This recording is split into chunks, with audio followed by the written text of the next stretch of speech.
¿Cuál es la raíz de todos tus miedos? ¿Qué es aquello capaz de causar tus peores pesadillas? ¿Te da miedo perder aquello que te hace feliz, a quienes amas? ¿Te da miedo recordar aquel horrible evento del pasado? Tal vez te dé miedo pensar en cómo se verá tu futuro.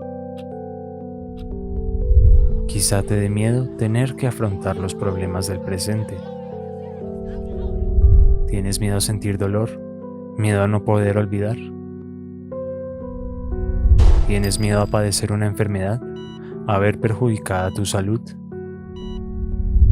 Puede que sientas temor al permanecer en las multitudes. O tal vez sientes temor cuando estás en completa soledad. Sea lo que sea que te asuste, todos tus miedos se conectan con una sola cosa, algo o alguien que siempre estará al acecho: la muerte.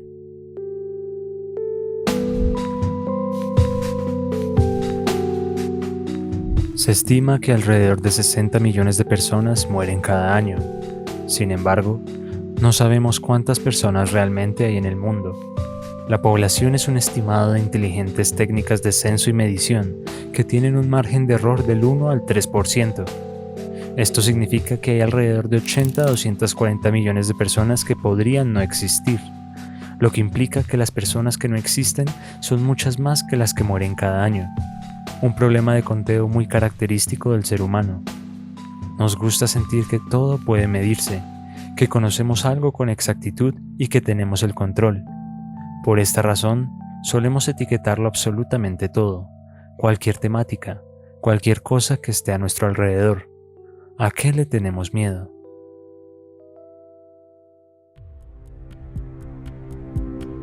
Algunos de los miedos irracionales que sientes pueden entrar en categoría de fobia. Miedo a los payasos, a los insectos o a los agujeros. Cada uno de nuestros miedos más profundos despierta nuestro instinto de supervivencia, ya que tienen una relación directa con la muerte. Tanatofobia, una de las muchas etiquetas o miedos existentes que expresa la forma de ansiedad proveniente del miedo a la muerte o al proceso de morir. Una fobia casi universal, pues todas las motivaciones en la vida de las personas se basan en nuestra limitada existencia. Sin embargo, es un poco más complejo que eso. En una encuesta de 900 personas de diferentes edades, científicos de la Universidad de Texas encontrarían que solamente un tercio de las personas tomarían la píldora de la inmortalidad, en caso de existir. La muerte nos brinda un propósito en el mundo. Somos esclavos de los intereses de la madre naturaleza. Si la mayoría de estas personas eligen no ser inmortales, entonces ¿qué explica nuestros incesables intentos de superar nuestros límites y vivir más tiempo? ¿Es algún tipo de capricho humano o se basa también en la obsesión por el control?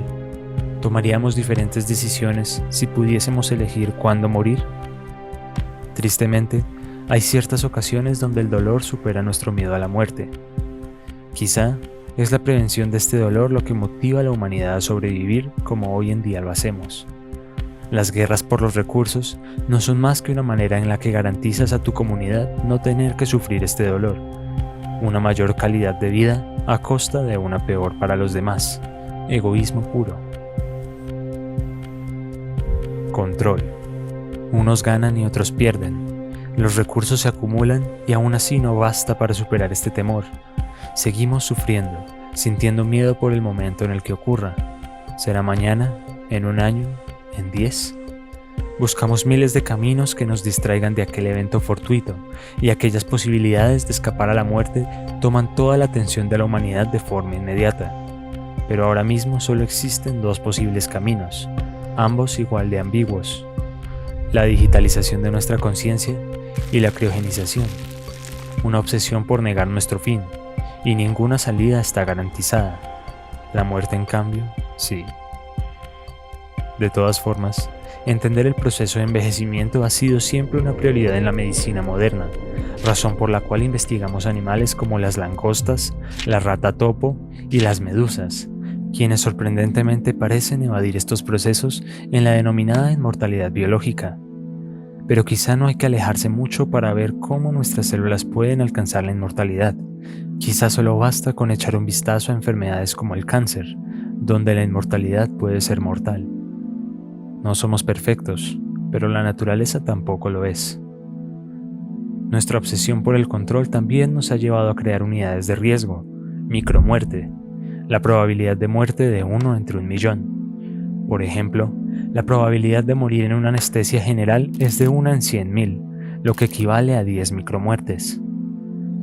Cada vez que viajas 27 kilómetros a pie, 400 en auto o 19.000 kilómetros en avión, te sometes a la dosis de una micromuerte. Y contabilizando todas las posibles causas de muerte, nada más en Estados Unidos una persona se expone a 8.000 micromuertes por año. Esos son 22 micromuertes al día. Quizá el simple hecho de ver este video te dé otra pequeña dosis de micromuerte, pero el contexto para medir estas probabilidades es quizá lo más importante. De todas formas, al igual que no podemos medir cuántos humanos realmente habitan la Tierra, tampoco podemos saber nuestras probabilidades de morir en todo momento. La incertidumbre nos aterra, pero ¿hay alguna forma de no sentir este miedo? Bien, existe un raro desorden mental que afecta la manera en la que los pacientes interpretan a la muerte, el síndrome de Cotard. Quienes lo padecen a menudo niegan su propia existencia o la del mundo exterior. El primer caso reportado fue en 1880 por el neurólogo francés Jules Cotard, donde una mujer de 43 años creía no tener tórax, nervios o cerebro. Estaba convencida de que su cuerpo estaba completamente vacío, a excepción de su piel y sus huesos. La paciente afirmaba que era eterna y que viviría para siempre. Finalmente, murió de hambre unos pocos días después. Además de negar su existencia, resulta algo paradójico cómo pacientes suelen afirmar ser inmortales, llegando a documentarse el caso de un paciente que, luego de decirle a su doctor que creía estar muerto, se daría cuenta de que sus palabras desafiaban a la lógica, pues según él, un cadáver sería incapaz de hablar. A pesar de estar plenamente consciente de lo ilógico de la situación, el paciente continuaría teniendo sensaciones de despersonificación y desrealización. El síndrome de Cotard solo es capaz de manifestar cómo aquellos quienes lo padecían podían llegar a pensar que eran inmortales. Sin embargo, esto no significa que no le tuviesen miedo a la muerte, o que no pudiesen sentir miedo en absoluto. Sus amígdalas seguían siendo capaces de activarse y entrar en estado de alerta. Pero, ¿y si no tuviéramos amígdala? Conoce a la paciente SM, también conocida como SM0046. Una mujer estadounidense que ha tenido una destrucción de su amígdala desde su infancia a consecuencia de una rara enfermedad genética. Desde entonces, la paciente SM es incapaz de experimentar miedo, llegando a ser apodada por los medios como la mujer sin miedo. Varios experimentos fueron realizados sobre ella, desde ser expuesta a serpientes y arañas, a ver películas de terror o dar paseos sobre atracciones embrujadas, y en ninguno de ellos llegó a sentir miedo, solamente interés, curiosidad y emoción. Lo interesante es que la paciente SM no siente temor ni incomodidad en situaciones sociales de cualquier tipo, llegando a mostrar una falta de sentido del espacio personal, pues es incapaz de sentir molestias al estar cerca de extraños, incluso nariz a nariz con contacto visual directo. Si bien esto no le impide entender el contexto social de las situaciones y guardar respeto por las demás personas, SM es incapaz de sentir empatía con los demás a menos de detectar emociones negativas en los rostros. SM tampoco puede procesar la emocionalidad de la música, a pesar de entender sus diferentes connotaciones.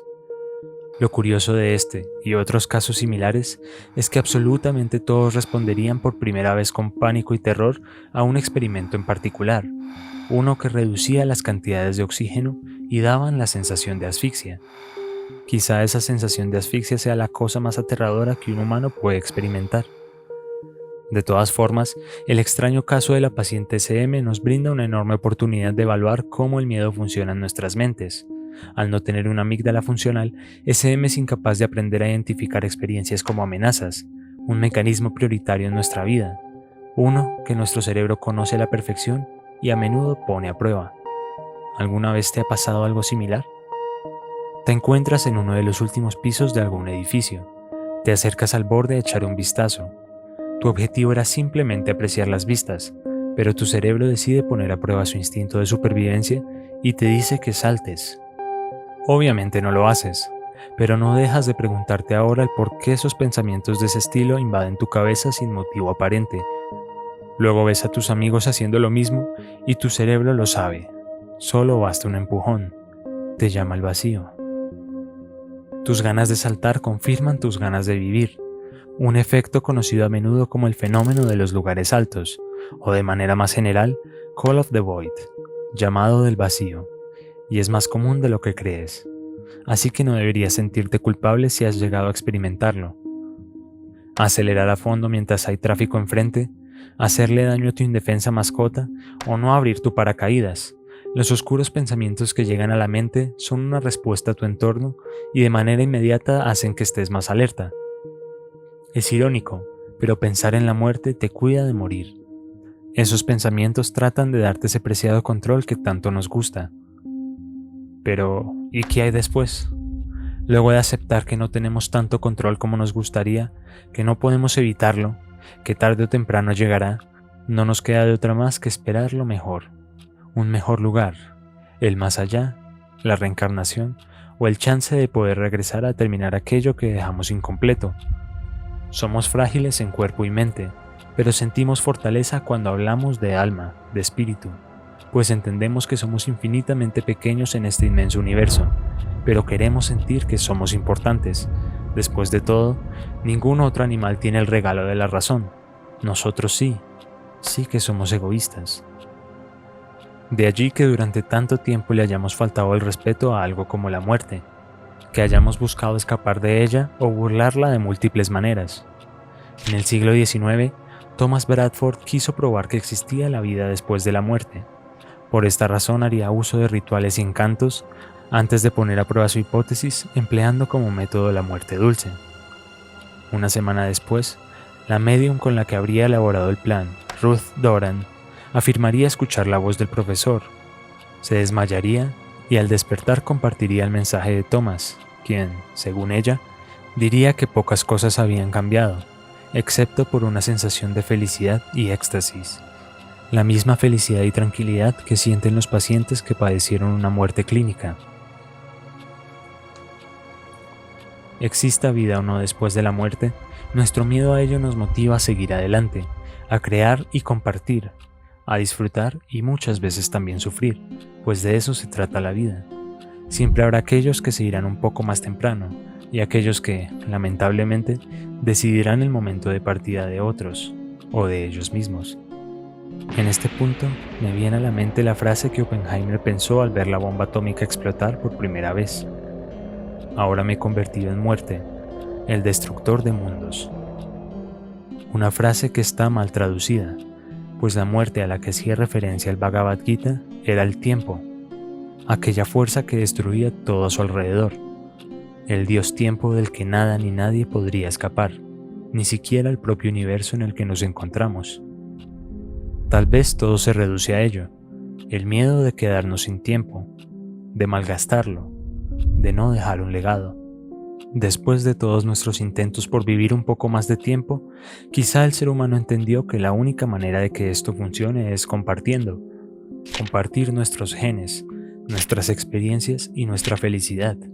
Un deseo innato por dejar un legado. Quizá compartir sea nuestra única arma contra la muerte. Quizás sea el sentido de nuestras vidas, pues se suele decir que un ser humano muere 2 veces. La primera es cuando deja de respirar, y la segunda, cuando es recordado por última vez. ¿Y tú? ¿A qué le tienes miedo?